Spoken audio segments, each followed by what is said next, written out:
Hello everyone. Today we are going to discuss about mental status examination. Mental status examination. From the word itself you get the meaning, right? Mental status examination is the examination of your mental state. While coming to a definition, we can say mental status examination or MSC. MSC is the short form of mental status examination. So MSC is a structured way of observing the patient's mental state. Mental state include appearance, attitude, behavior, mood, affect, speech, thought process, thought content, perception, cognition and insight. So this many things we have to observe to assess the mental status of the person or mental status examination. For what purpose we are doing this mental status examination? We are doing this mental status examination to assess the condition of the person, which allows the clinician to make an accurate diagnosis and formulation of plan of care. So mental status examination will help the clinician or it helps the psychiatrist to understand the exact mental state of the patient, and it also allows them to do an accurate diagnosis and plan of care. Before going to start the mental status examination, we have to consider some key factors to do an accurate and exact mental status examination. So, we must know about patient's social, cultural, educational background before doing this mental status examination. How we assess or how we get this data means we have to ask the general history, or we have to collect the general history of the patient first. There are some major components we have to assess or we have to check while doing mental status examination, such as level of consciousness of the patient, appearance and general behavior, speech and motor activity, affect and mood, thought and perception, attitude and insight, examiner's reaction and examination of cognitive abilities. So this many components we have to assess very detailedly to understand the mental status of the person. We will study detailedly each one. First one is appearance. What is appearance? Appearance means how the person looks like. The appearance of the patient may provide some clues as to their lifestyle and how they are taking care of themselves. So, checking appearance is very important, because a person is suffering from any kind of mental illness or any kind of mental impairment may lose interest in grooming and personal hygiene. So, we can say, or may be unable to perform regular day-to-day normal activity. So, checking appearance is very important to understand the mental status or mental condition of the person. Under appearance, we have to check some particular things. They are general appearance of the client or general appearance of the patient. General appearance will help to understand the clues to their lifestyle and how they are taking care of themselves. Second thing is general appearance and clothing. Clothing is very important, how they are dressed, whether well dressed or not well dressed. Then posture and gait of the person. Then grooming, or we can say hygiene, whether they are maintaining a hygiene or improper hygiene and not performing the regular hygienic activities. And evidence of self harm, whether they did any self harm or cut or injuries in their body. So appearance will helps to understand the lifestyle, and it also helps to understand whether they are taking care of themselves or any impairment of their mental health. Second thing, we have to check the behavior, or we have to assess the behavioral pattern of the person to understand whether the patient or the person is having any maladaptive behavior. Maladaptive behavior is a sign of mental illness. So, behavior checking will help to understand about a person's ability to maintain normal control over their emotion. It helps to understand whether the patient is having control over their emotion. For example, I will tell you, if the patient or the person is showing some restless or irritable behavior while talking to you, while talking to the psychiatrist, with lack of eye contact, suggests that a complicated mental illness. So, behavior assessment is very important to understand the mental state of the person. Under behavior, we need to assess eye contact, whether the person is maintaining eye contact or not. Next is facial expression, whether the patient or the person is having normal facial expression like us or any irritable, unusual facial expression. Then psychomotor activity, whether the psychomotor activity is slowed or increased. Slowed psychomotor activity means slowdown of thoughts and reduction of physical movement in an individual. Increased means just opposite of this. Increased thought and increased physical movement in individual. That we have to check under behavior. Next thing is body language, gestures and mannerism. What is gesture? Gesture means a movement of any part of the body, especially the hand or the head, to express an idea or meaning. If you see this picture, you can understand how the normal gestures. Okay, the normal gestures indicate normal behavior. Abnormal gestures indicate some abnormal behavior and maladaptive behavior, and that may lead to any kind of mental illness. Next thing we have to check under behavior is level of arousal. Arousal means how we respond to any stimuli or situation. What's the response and what's the situation right now means you are doing a mental status examination, right? In that particular situation, how the patient is responding, either calm, agitated or aggressive. If they are calm, you can write calm. If they are agitated, you can write agitated, or if they are aggressive and giving more importance to them and not responding, not cooperating with the clinician means you can write aggressive behavior. Apart from that, you have to check ability to follow request and rapport and engagement capacity of the client. These two things also we have to check under behavioral component of mental status examination. Next, we have to check the speech. Speech is very important because speech will helps to understand, or pattern of speech will helps to understand the thought process of the person and content of thought of the person. So, we need to assess speech of the person to understand the level of communication and language development. Delayed language development is a sign of many mental diseases.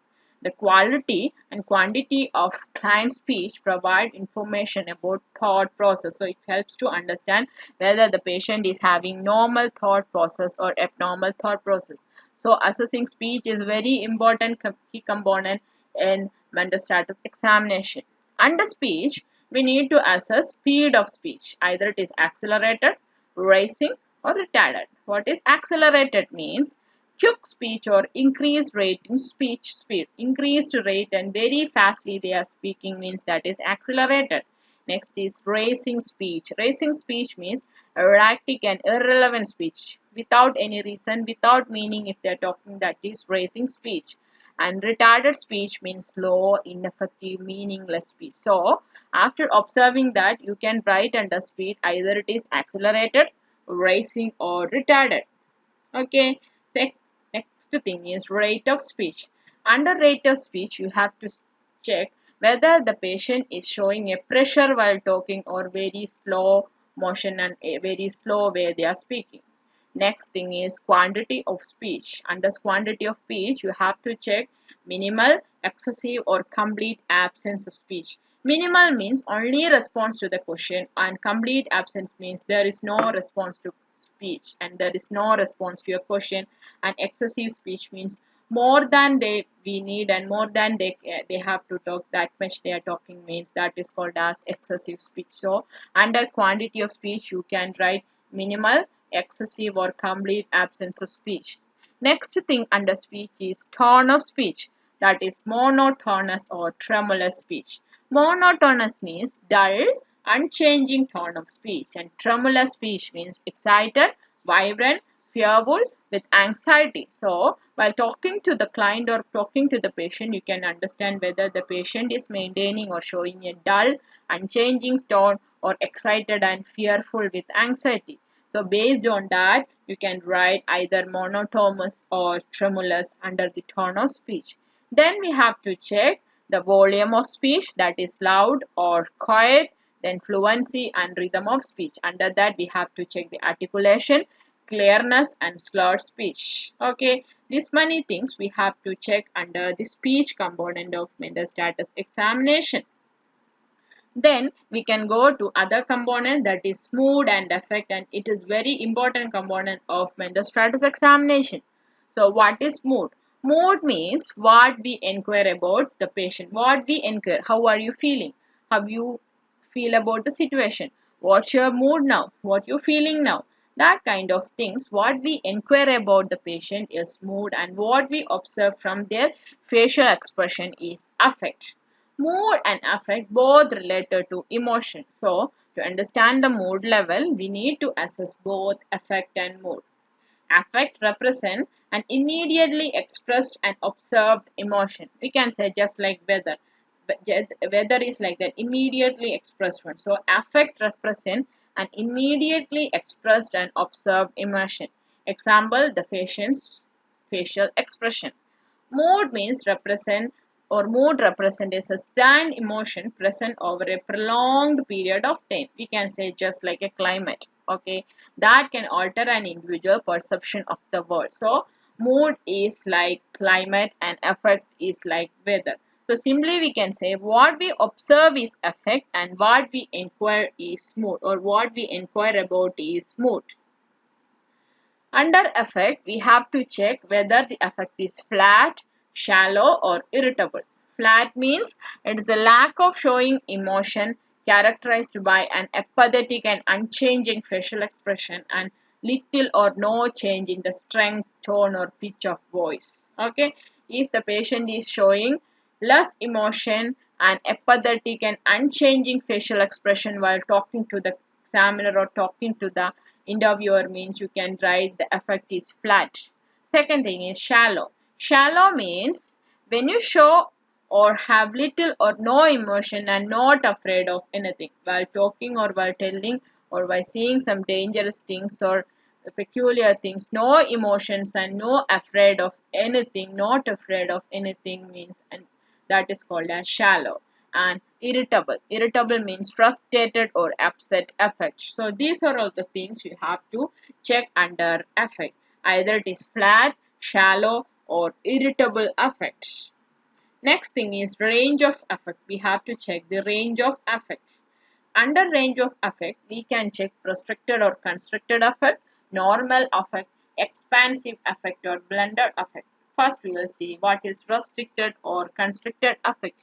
Constricted affect or restricted affect is characterized by clear reduction in expressive range and intensity of affect, and it is common in depression, inhabited personalities, and schizophrenia. Clear reduction of expressive range and intensity of affect without any emotion. So clear reduction in expressive range and intensity of affect is called as restricted or constructed affect. Second is normal. The normal expression of affect involves variability in facial expression, pitch of voice, and use of hand and body movement. If you see this picture, you can understand how normal affect, how constructed affect, and how blended affect. The next is expansive affect. Expansive affect is characterized by extreme expression of emotion, and it's common in BPAD. BPAD means bipolar affective disorder. And last one is blended affect. Blended affect refers to a reduction in the intensity of individual's emotional response. And at last we can check label. Label means easily changed between these states. Between these states means restricted, normal, expansive, and blended effect. So under the range of effect, you can check either the effect is restricted or constricted, normal, expansive, or blended, or label. Based on that, you can write the effect of the client or effect of the person. Next thing is mood. So we had a discussion regarding affect. Second thing is mood. Mood, under the mood, you have to check anxious, depressed, or dysphoric mood. Okay. What we inquire about is mood. So you have to ask some questions. Based on that answer, you can write whether the patient is anxious or depressed or dysphoric. Or dysphoric. Dysphoric means sadness, heaviness, numbness, or some irritability and mood swings and loss of interest and unusual activity and non-concentrating. If the patient is showing any of the symptoms, means you can write dysphoric mood. Next is euphoric. Euphoric means exaggerated, Extremely positive sense of happiness, it's just opposite of dysphoric. Or well-being and extreme happiness. Extreme happiness means abnormally extreme degree of happiness or contentment beyond the which that occurs in normal emotional response. More than the normal, beyond the normal level, the patient is showing happy, and we can say extreme degree of happiness. That is known as euphoric, and this is just opposite of dysphoric. So based on some questions, we can ask some questions related to this, and we can write whether the patient is anxious, depressed, or dysphoric or euphoric. Next thing is angry and irritable. That also we can assess with the help of some questions. So we need to ask some questions like how are you feeling? What your current mood? And have you been feeling low, depressed or anxious lately? So told you already, mood means what we inquire about, what we ask about. If we ask some reply they will give back. From the reply we can write what's the mood of the patient. Either it is angry, either it is angry mood or irritable mood, or anxious mood or depressed mood, or dysphoric or euphoric. Dysphoric means heaviness and numbness and no sensation and very sad mood. And euphoric means exaggerated and extreme happiness than the normal happiness. That is euphoric. So mood and affect is very important component of mental status examination. Next is thought. Thought means what? Thought is the action or process of thinking. Under thought, you have to check the flow of thought or coherence of thought. That means a control and optimism in thought. Flow of thought or coherence means a control and optimism in thought. So you have to check whether the patient is having a control and normal optimism in the thought. So you have to check whether the patient's thought is linear. Linear means in a logical order the patient is replying back, and responding back means you can write a linear. Incoherent means makes no logical sense. Without any logical sense, the patient is replying back and responding back means we can write the patient is maintaining an incoherent thought. And circumstantial thought. Circumstantial thought means lots of irrelevant or unnecessary details they are giving. If we ask some question and they are giving some unnecessary details like no point is talking means that is called as circumstantial.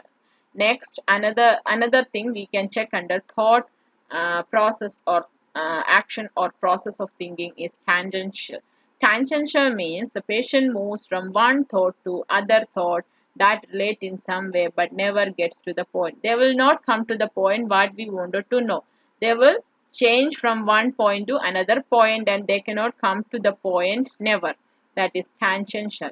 Next is flight of ideas. That means rapidly shifting ideas and topics rapidly without any connection. They will change the ideas or change the topic that is entirely not related each other. That is flight of ideas. And last thing is perseveration. Perseveration means repetition of particular responses like some words, some phrases, some sentence, regardless of the absence or cessation of stimulus. Without any stimulus, without any need, they are repeating some words or phrases or sentence means that is called perseveration. So this many things like flow, linear, incoherent, circumstantial, tangential, flight of ideas and perseveration we have to check under the thought process. Next thing is thought content. Thought content means what's the content of the thought, and under that we have to check whether the patient is having abnormal beliefs or false belief, or we can say delusion, whether the patient is having any false belief or abnormal beliefs or delusion. Next things we have to check whether the patient is having obsession. Obsession means patient is aware that they are irrational but observed thoughts continue to enter their head. That is obsessions. Next is overvalued ideas. Example, perception of weight in a patient with anorexia nervosa or bulimia nervosa. Overvalued ideas. Then suicidal thoughts. Whether the patient is having suicidal thoughts. Then violent or very violent thoughts.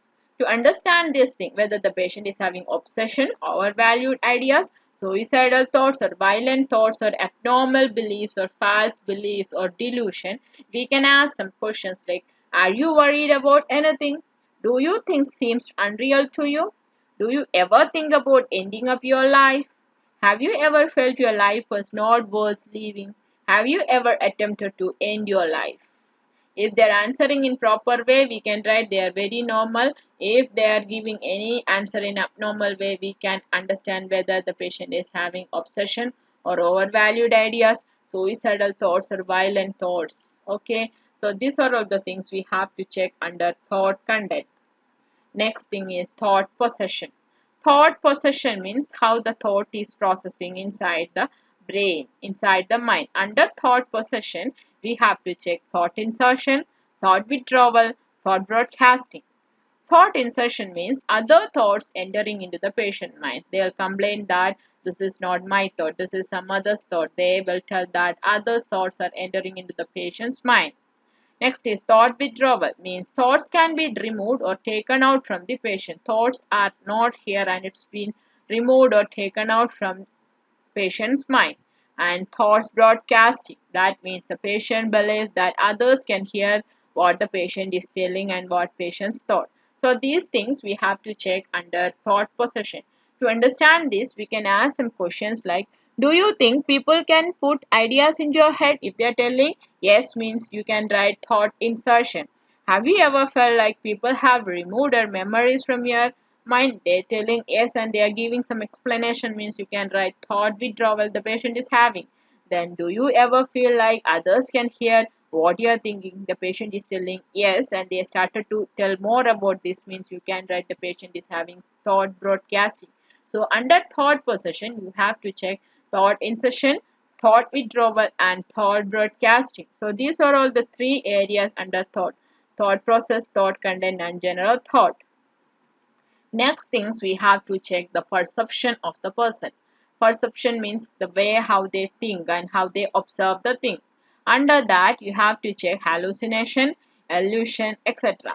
What is hallucination? Hallucination means perception of having seen, heard, touched, tasted, smelled something that was not actually there. That is auditory, visual hallucinations. Okay, olfactory hallucination. Example, hears voice but no sounds present. They only can hear some sound, we cannot hear. That is auditory hallucination. Seeing some snakes but no snakes there. They can see but we cannot see, like visual hallucination. So perception of having seen hair that was it not actually there. So we have to check hallucination of the patient, whether the patient is having hallucination or not. Next is illusion, means a false belief or false idea the patient is maintaining.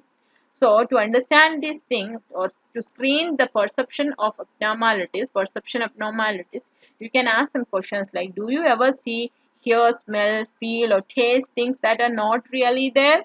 Yes, like that the patient is telling, means you can write either any type of hallucination like auditory, visual, olfactory, etc. Then did you think this was real at the time? Then do you still believe it was real? Okay, if they're telling some irrelevant and some answer yes, means you can write the patient is having some illusion. Okay, these things we have to check under perception. Next we have to go to cognition. Cognition means what? Cognition, simply we can say the thinking capacity, right? So cognition refers to the mental action or process of acquiring knowledge and understanding through thought, experience and senses. So a simple example I will tell you, learning is an example of cognition. That means the way our brain makes connection, where we learn concept in different ways to remember what we have learned. Means the way our brain makes connection when we learn concept in different ways to remember what we have learned. To understand the cognitive capacity, you can ask some questions. First thing is, or we can do some tests. First one is orientation test. Under orientation test, you have to ask the client regarding the time, place and person. Okay, so you have to ask what's the time now, in which place you are right now, and who are you, and who am I. So that kind of question, if we are asking, they are answering properly, means they have proper orientation. Otherwise you can write they are not oriented to time, place and person. Next thing what we have to check is attention and concentration, whether they have proper attention or proper concentration. For that, we can ask some question like, we can ask the patient to immediately repeat 3 words. If they are repeating 3 words immediately, means they have proper attention. Another test which we are using to assess the attention and concentration is random letter test.